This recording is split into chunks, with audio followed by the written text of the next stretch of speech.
slick talker since a jet. Wintertime, all the time, ooh, yeah. Look at the way that I move, swag. Disrespectful and I'm rude, okay. I had cocaine in the school. Winter one hell of a kid. When was the last time we reacted to him? 3 months ago? Oh. Number 8, the rubber band grenade. Whoa! Wait! There we go. It's been a minute since we've been checked bro out, dog. I actually like this guy is like for real. Like the few videos we've seen of him, he's like dead ass one of my favorite YouTubers right now. Like it's calm, entertaining, and just educational at the same time. I love that shit, especially stuff about history, bro. I used to be not a history fanatic or geek or anything like that, but like history was like probably one of my favorite subjects growing up, especially like world history. You know what I'm saying? Not just like U.S. history. I loved U.S. history. That's as weird as that sounds. Like when we were talking about like shit like the Revolutionary War, the Civil War, and shit like that, and then just like the world wars, like World War I and II. I love that shit, bro. I love that shit. Ate it up for breakfast, lunch, and dinner. All right, let's get to it. Let's start with the scary and slowly work our way towards the most horrific traps on the list. Number 9, the exploding motorcycle. During the Vietnam War, motorcycles were strategically placed in cities and villages that were predicted to be invaded by US soldiers. The motorcycles were carefully rigged with explosives, and once a person got on top of the bike to ride it, it would ignite the trap, causing severe damage or even death. Now, I can't imagine that this tactic worked for very long, as there are only a few sources online that even mention it. Either way, I'm sure that they figured out that stealing and riding a bicycle was probably the better choice. Yeah, like, why the fuck, though, would you hijack, like, U.S. soldiers, bro? We mobbing deep in tanks and shit like that, army jeeps and all. Why the fuck we stealing motorcycles for? I mean, imagine because now we really get into a battle royale. Imagine you drop on Vietnam, nigga, and you just see a motorcycle and you on that bitch with like an AR while driving, bro. That would be dope. I ain't gonna lie, my kid would look crazy if I was in Nam. While we're on the subject of rigged explosions, I might as well cover rigged trophies. The Viet Cong and Northern Vietnamese Army quickly discovered that Vietnam. Oh, it is the deadly traps of Vietnam War. Okay. Figured out that stealing and riding a bicycle was probably the better choice. While we're on the subject of rigged explosions, I might as well cover rigged trophies. The Viet Cong and Northern Vietnamese Army quickly discovered that American soldiers loved to show off. When US soldiers took over an enemy base, one of the few things that were worth of any value to them was the enemy's flags. The salty communist army began to rig their flags with explosives, causing them to explode. That's like low-key, like, I mean, like, isn't that a crime to burn a US flag in, like, America? Like, in the US, is it not a crime to, like defamate or some shit a US flag? I mean, honestly, I doubt anything would happen, but I'm pretty sure there's something. It's like something like you're not allowed to do that. I don't know. I remember hearing but it didn't stop like there. They would basically rig any item that they thought a US soldier would be interested in. Now, thankfully, the Communist Army weren't bright enough to rig boxes of pizza and the Beatles records, as the US would have surely lost the war. Number 8, the rubber band grenade. Did we not lose the Vietnam War? Like, hello? I mean, not really lose, but... Grenade was a deadly jump scare that was used by both the Viet Cong and Northern Vietnamese Army. This booby trap was easy to make and was also very effective. They would simply take a hand grenade, pull the pin out, hold the lever down, and place some rubber bands on the lever to keep it compressed. They would then hide the grenade in their huts, like an Easter egg. This was done since they knew that US soldiers regularly burned their huts down, preventing them from returning. But for US soldiers, this practice would soon come with a massive risk, since huts were booby-trapped with these hidden grenades. And once the hut was set ablaze, the rubber band would begin to melt, causing the lever to spring open, igniting the grenade and exploding, sending deadly shrapnel flying in all directions. Imagine the panic though you'd have. Like, imagine if you had to set that shit up and you ain't fast enough. You like undo the pin, you're like, oh, you're like hand slippers and shit. Bro, I'd be bugging out, bro. No, I don't think I can do that shit. But that's radius of 35 meters. Damn. Now, a similar tactic that is used today is the mason jar grenade, where a grenade has the safety pin removed, then placed inside of a glass jar, with the lever held down by the wall of the jar. It is then dropped from a drone, causing the glass to shatter and the grenade to explode shortly after. Wow. Now, thankfully, nowadays this operation is performed by a carefully selected professional, which, of course, are all retired Call of Duty players, since they have years of experience performing under extreme pressure and handling an Xbox controller. Number 7, foot traps. There were a few types of foot traps that were used during the Vietnam War, all which were very painful and could potentially turn deadly, since these traps used nails and stakes that would typically have the razor-sharp tips covered in poison or venom. But if neither of those could be found nearby, poop and urine would be the next best option. One of the most common foot traps consisted of a set of 2x4s that had long nails on one end, and when a soldier would step on the center of the boards, they would swing open, causing the side with the nails to tightly clamp down on the person's leg. Now, another popular method was to simply dig a hole, place some stakes inside of it, get the poop guy to cover the tips, and then covering it with a thin mat and some foliage. Yeah, when a soldier stepped on the booby bushes and shit. I've heard about stuff like trap, that. they would simply fall through the mat and puncture their foot, which has to be one of the most annoying and disgusting traps, since you were left to suffer with the agonizing pain of a wet sock.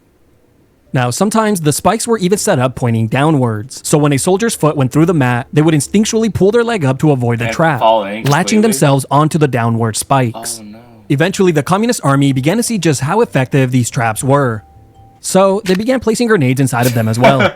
Number 6, the cartridge trap. Another foot trap that was heavily used during the Vietnam War was the cartridge trap, a very simple to make booby trap that consisted of a wooden board, a nail, a piece of bamboo, and a 50 caliber cartridge. It was then placed underground and covered with a thin mat and some foliage. Now, as terrifying as this trap was, it at least got a cute little name, the toe popper, which actually makes it sound kind of pleasant.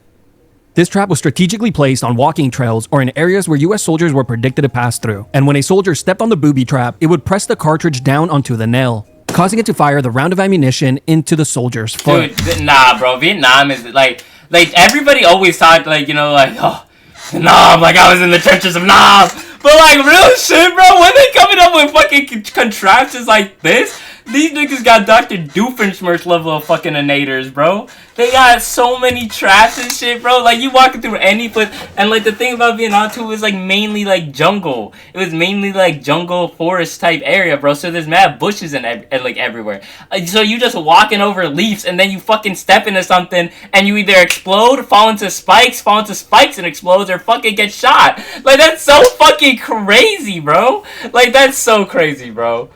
Cartridge down onto the nail, causing it to fire the round of ammunition into the soldier's Like, these foot, niggas is sending all the crafty little with piggies to the traps. market. Like, you couldn't have just put down a claymore or a little balancing bed. You know what I'm saying? Something. Not only did this trap heavily damage a soldier's foot, but it also served as an alarm, inherently Oh, turning this trap yeah, into because you hear the bullets, nigga, then we know we out in the trees, nigga. They're the goddamn trees! trap heavily damage a soldier's foot, but it also served Nah, as an this shit would alarm, be PTSD, inherently turning bro. this trap into an easy ambush.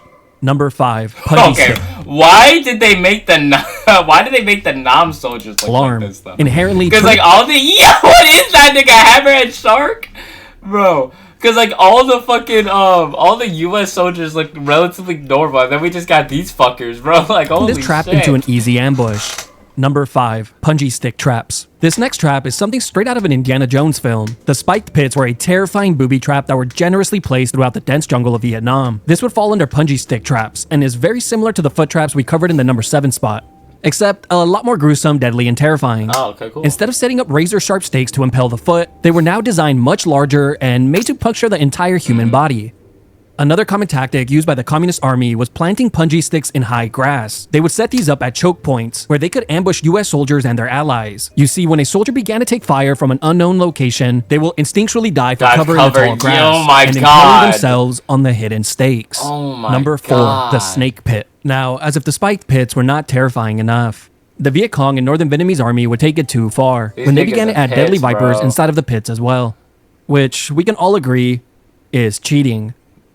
The Communist Army would also begin to conserve the stakes, digging deep holes and just filling them with the deadly That's snakes. fucking crazy. One of the most common snakes that were used was the yellow-bellied bamboo pit viper, but US soldiers would know it by a different name, the two-stepper, implying that after Two-stepper. receiving a bite, you What would is this kawaii ad nigga doing there? What is this? Yeah, what happened to Lil Tim Tim? Who gave bro double fucking deagles, nigga? Like, 2 coats. only take Looking like Mustang and Sally in this bitch. He got them shit pack-a-punch, don't he? 2 steps before dropping dead. Now, that's a bit of an exaggeration, but nonetheless, the snake was definitely lethal. The Communist Army mixed and matched all of their traps, and were willing to try just about anything to see what would work. Holes with stakes, holes with snakes, holes with grenades. No holes, just poop on stakes. Holes with poop stakes and snakes. And then grenades, Snakes like- with stakes. You get the point. Number 3, tripwires. One of the most Yeah. terrifying and paranoia-inducing traps involved the use of tripwires. Yeah. There were many traps that used the tripwire method, but I'll just cover the most common ones, starting with the can grenade. The can grenade consisted of a grenade, a can, and a piece of wire. The grenade would have the safety pin removed from it and placed inside of a can, with the can wall holding down the lever. A piece of wire was then tied to a base, then to the grenade, creating a tripwire. And when a soldier would hit the wire, the grenade would be pulled out of the can, releasing the lever and igniting the grenade. Now these tripwires were... Imagine you and your boys are just walking through the wood, you step on a tripwire and then nigga just explodes, bro. Come on, bro. So commonly hooked up to crossbows, which of course shot arrows that had the tips covered in feces. Bro, Indiana Jones is also that that shit, struck fear into the hearts of soldiers was the mace. This was a large, heavy swinging ball that had wooden or metal spikes sticking out of it. This is the shit that used to hit me in Skyrim, bro. Nah. So this is where they figured out. This is where they got this shit from. Large... Bro, you know how many times I walked into like a booby trap in Skyrim and then just some fucking big ass wooden thing with just fucking spikes on it would just swing and just like fucking just impale the fuck out of me? Heavy swinging ball that had wooden or metal spikes sticking out of it, which would swing down from overhead and slamming into the person who hit the wire. But wait, there's more. There was also the bamboo whip. This was a bamboo stick that had 1 foot spikes sticking out of it. The stick would be pulled back between trees and held with tremendous tension, tied with a simple catch. Oh yeah, no, you hit that shit. That shit's nah. Come on, that might go through a nigga. Wire, which would send the spiked bamboo flying directly at the person. There was also another trap called the raft. This was a large, heavy wooden block that had razor-sharp spikes sticking out of it. And when the wire was hit, the wooden block would fall from out of the trees and impaling the soldier's head. Number 2, landmines. Landmines had to have been the single most terrifying traps that were used during the Vietnam War. To put into perspective just how deadly and fear-inducing they were, we just have to take a look at one statistic. It's estimated that 1/3 of all Marine casualties were caused by mines and explosive booby traps. Now just imagine the levels of paranoia you would have with every single step. You hit a twig, you drop and roll. You hit a pothole, you drop and roll.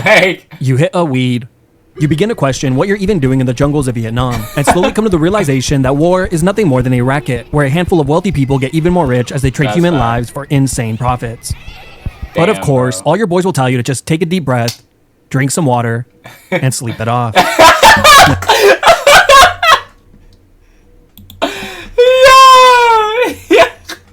Bro, you know, this is looking real as fuck, though. Have y'all ever been like... Bro, this is one thing I hated, bro. When I used to smoke a lot, dog, like, there was, like, a point where I was, like, not getting, like, paranoid, but I was getting just really deep into thought and shit like that. And, like, whenever I would try to have any sort of, like, deep conversation with some of these niggas I used to smoke with, bro, they would always be like, bro, like, what are you talking about? Like, you killing the high, this, that, which I understand to an extent. But it's like, nigga... Like, they'd be like, nah, dog, you just gotta sleep, you too high. Like, but like, nah, bro, like, my brain really working right now, nigga. I'm thinking. They out here like, just sleep, bro, just sleep. Like, nigga, no, bro. I'm trying to fucking make solutions to this bitch. Nah, let me stop. Maybe I am tweaking. And sleep it off.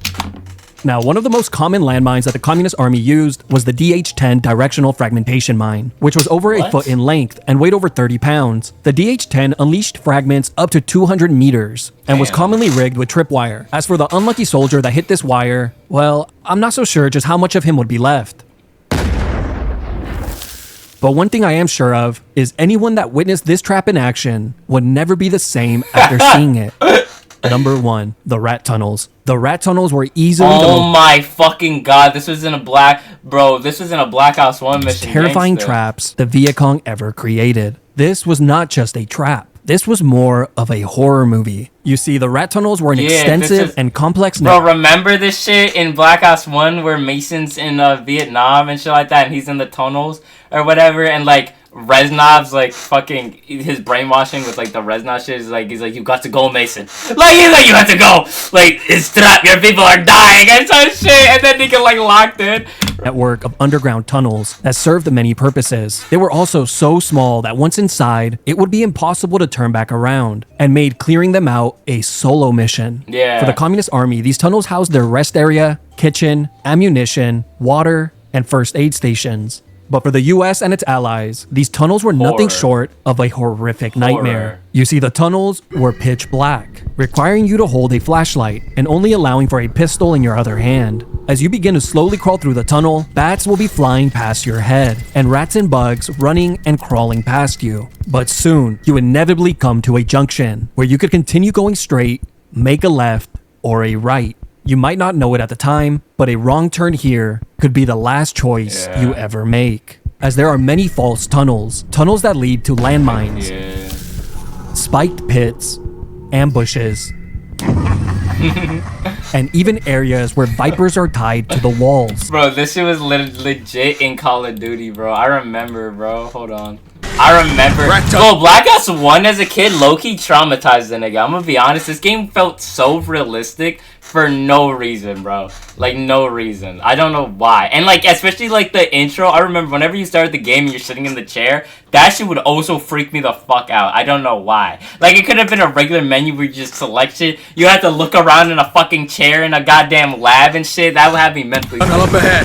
I see. R.I.P. Bowman, bro. Bowman's death was fucking crazy. Burn a hole.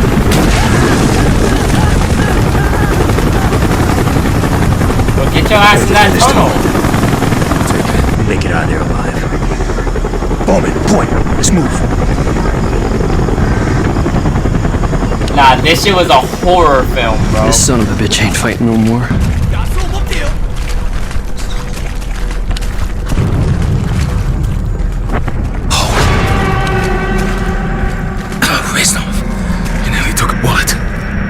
No one fights alone.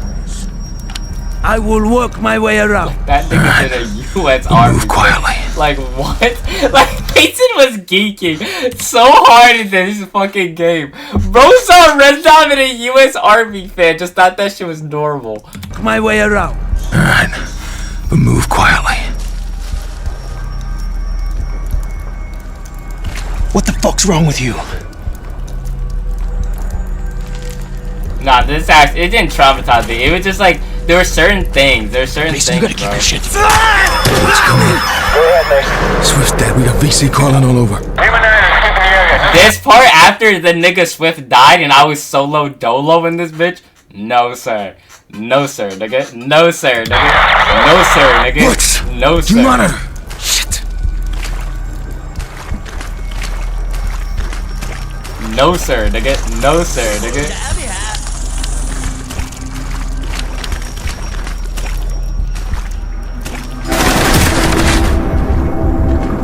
Like in the audio was bro, as a kid, nah, this shit had me fucking tweaked, nigga. I really feel like I was in that bitch. I really feel like I was in that bitch with the flashlight. Stop, bro. Stop. Stop, bro. Now you're probably asking yourself, what soldier in their right mind would ever volunteer to go inside one of these hellish holes? It turns out not many. Instead, the platoon just became what it was fighting against. Communist, sending in the shortest soldier in the platoon, giving him a job that he never wanted. Now, don't get me wrong, the US and its allies did eventually put together a very small group of soldiers that would specialize in clearing out these tunnels. And when I say small, I mean that literally and figuratively, as most of them were under 5'5". Wow. This small group of soldiers would come to be known as the Tunnel Rats, and throughout the Vietnam War, they proved to be some of the bravest soldiers to have ever fought, earning the respect and admiration from their fellow soldiers. And for once in their lives, they were not the ones looking up to others. Some of my 5'5" and under brothers. Bro, y'all also remember the Bowman that, like, bro, remember the Russian roulette mission in BO1? Bro, BO1 was mad real. Mad real, bro. Mad real. BO1 was mad fucking real, bro. Y'all remember this shit? That shit was crazy, right, King? Dragovich is fucking with us. We were all fucked and we knew it. And all I could hear was Bowman sobbing. R.I.P. my nigga Giving Bowman, up. bro. They did Bowman so crazy. Bowman. Tired. Just want to end this. You don't mean that, Bowman. Fuck you, Charlie. Bowman, don't. You dead American. You cry, and you murder us. Последний шанс.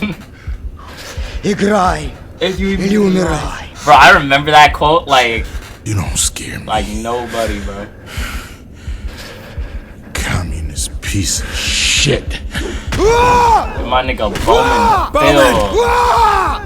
Bowman! You fucking son of a bitch! Next. I'm gonna kill you all! This shit had me nervous, nigga. Like, this shit had me nervous. My palms were sweaty when I was playing this shit.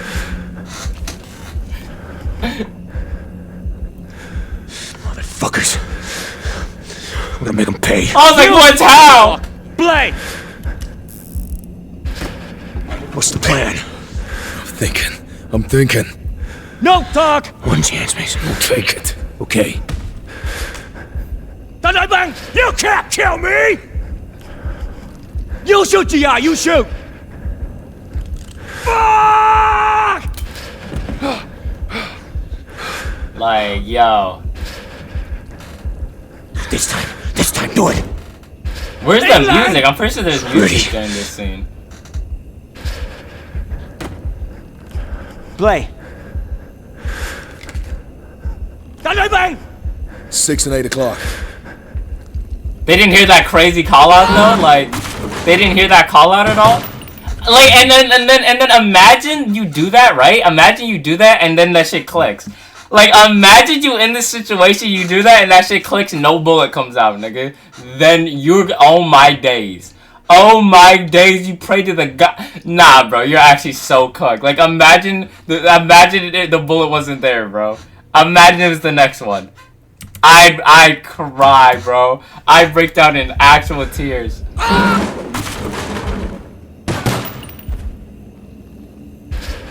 Bro, why is it so quiet, though? There's supposed to be music playing in the background.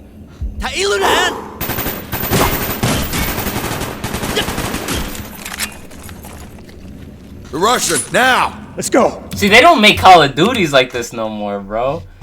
They don't make Call of Duties like this, though, no more.